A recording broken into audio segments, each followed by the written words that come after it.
What famous person's downfall are you waiting for the most? David Miscavige.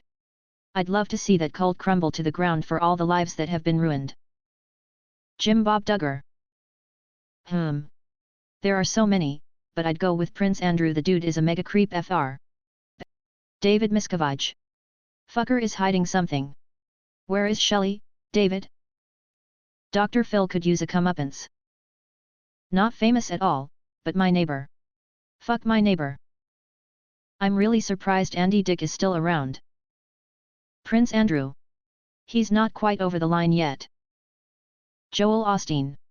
I'm tired of seeing his stupid face on billboards. Edit, oh wow, thanks for the gold. Also, this blew up.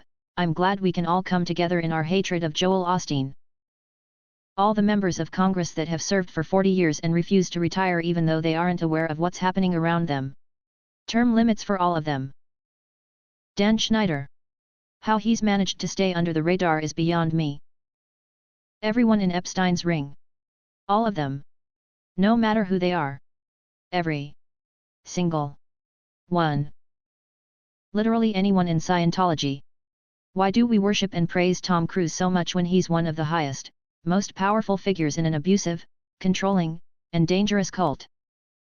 Any of the televangelist people.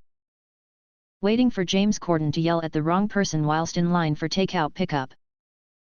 What is important for virgins to know about their first time? It only takes one nut to be a father. The more you know.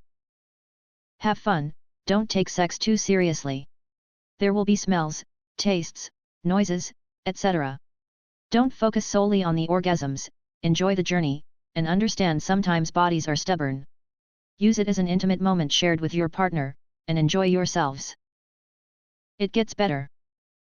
Sex is a skill you'll have to practice, so don't worry about doing well. That said, listen to your partner, and be open with them. Also use a condom and keep lube close. If one of you or both is using other forms of birth control, and really don't want to use a condom, keep towels nearby. You will need them. But I'll have reinforce, use a condom if you can help it. It's the only form of birth control that can prevent STDs. If you can't tell them that it's your first time, it's probably not the right person. Shower first. Sex is fun, but also totally ridiculous. Be safe, use birth control, talk about it and laugh about it. It's gonna take while, several attempts, to find a flow that works for both of you. Also, porn is fiction. Forget everything you think you've learned from porn. Edit, alright guys, yes there are a few obvious exceptions to the whole porn being fiction thing. You can stop telling me. The whole is actually a bit further south than you would think.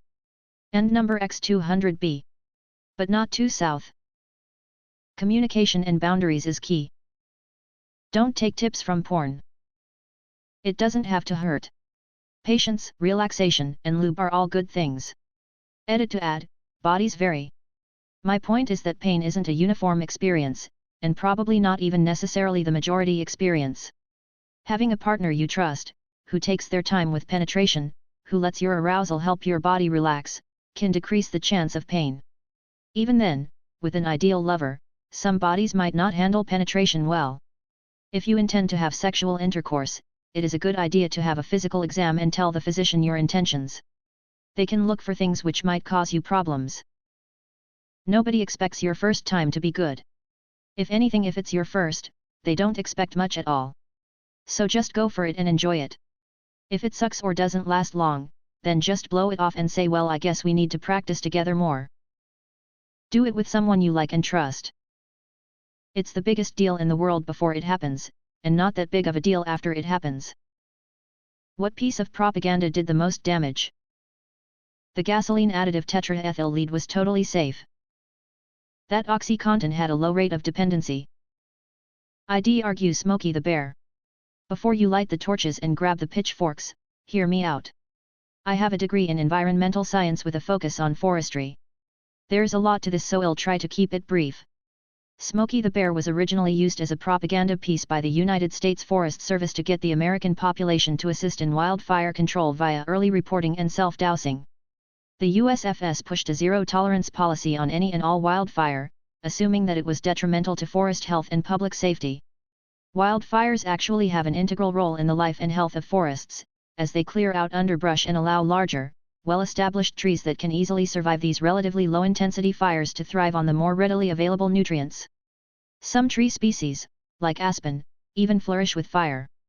The US went without wildfires for 20 to 30 years, if I remember correctly, before the USFS retracted this policy.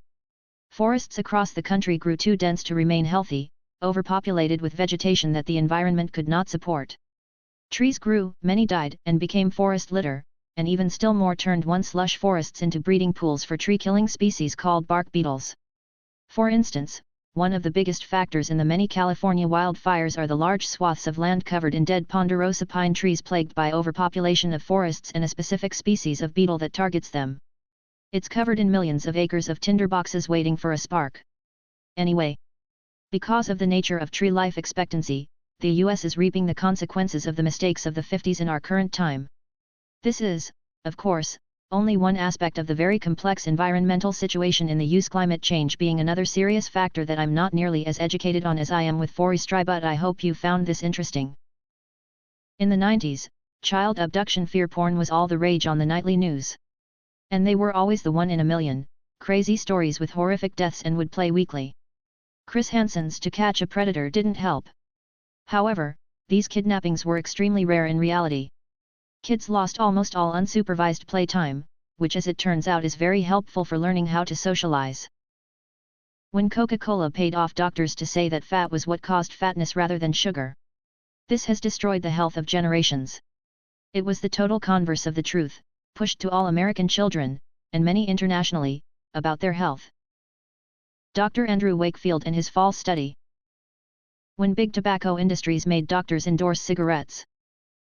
Dr. Robert Homan Kwok's 1968 letter in New England Journal of Medicine talking of Chinese restaurant syndrome caused by message without any scientific evidence added a lot of content to pre-existing stigma towards East Asians.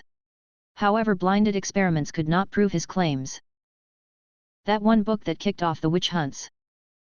It might not be the worst, but when the woman who spilled hot coffee on herself from McDonald's, she ended up with third-degree burns because the coffee temp wasn't regulated correctly and McDonald's paid people to make fun of her, and people still do to this day. Edit typo. There are a lot of powerful examples here. The one I think about the most is back in the 80s in the US. We were told constantly how the Japanese were going to rule the world because of their work ethic. Americans gave up a lot of workers' rights and time for their lives. When I finally was able to travel outside of the US, I heard about how Americans are workaholics. It dawned on me there was some BS propaganda going on that facilitated the current SH-tie situation in the States. The US FDA food pyramid.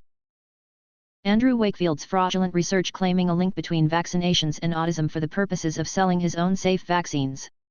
He single-handedly set back not just childhood vaccinations, with the resulting unprecedented spike in measles, but fostered an anti-science sentiment that is still bearing rotten fruit in the current COVID pandemic. It's rare that you can point your finger to one person and say you are personally responsible for millions of deaths, yet here we are. De Beers and their ad agency NWR convinced America that diamonds were valuable. The war on drugs.